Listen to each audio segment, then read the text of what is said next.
अस्सलाम वालेकुम। आप अगर फेसबुक या टिकटॉक वगैरह को स्क्रॉल करते रहेंगे तो आपको बहुत सारे ट्रेडर इससे मिलते हैं कि जिन्होंने मल्टीपल एंट्रीज लगाई होती हैं, या फिर ये है कि वो लेयर की ट्रेडिंग करते हैं। एक बात का ध्यान रखें कि ये जितना खूबसूरत लगता है मल्टीपल एंट्रीज या फिर लेयर ट्रेडिंग, उतनी ही ज़्यादा ख़तरनाक होती है।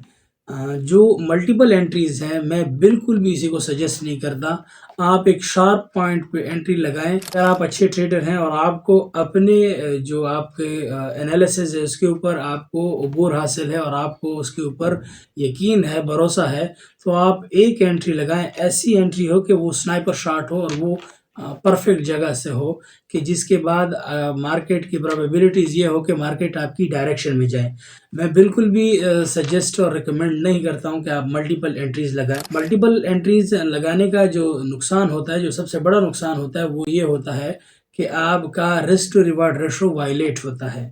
लेट सपोज आपने कोई एक ट्रेड लगा ली है, फिर उसके बाद ये है कि आप दूसरी ट्रेड लगाते हैं। मैं पर्सनली दो ट्रेड दिन में भी लगाने के कायल नहीं हूँ। मैं हर ट्रेडर को ये सजेस्ट करता हूँ कि अगर आपने सक्सेसफुल बनना है तो आप एक ट्रेड लगाएं डेली बेसिस पे।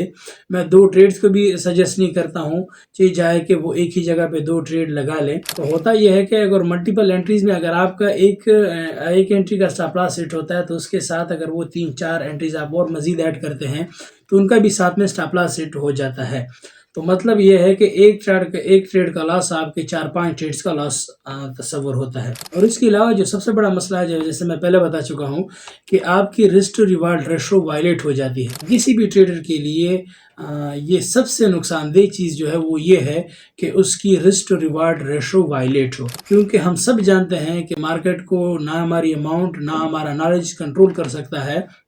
मार्केट बहुत बड़ी मार्केट है। अब इस मार्केट में अगर आपने बचना है तो सिर्फ एक ही ज़रिया है कि जिसकी वजह से आप सरवाइव कर सकते हैं, और वो है रिस्क टू रिवार्ड रेशो। कि आपके अंदर सब्र हो और आप अपने रिस्क टू रिवार्ड रेशो लेकर चलेंगे तो आप कामयाब होंगे।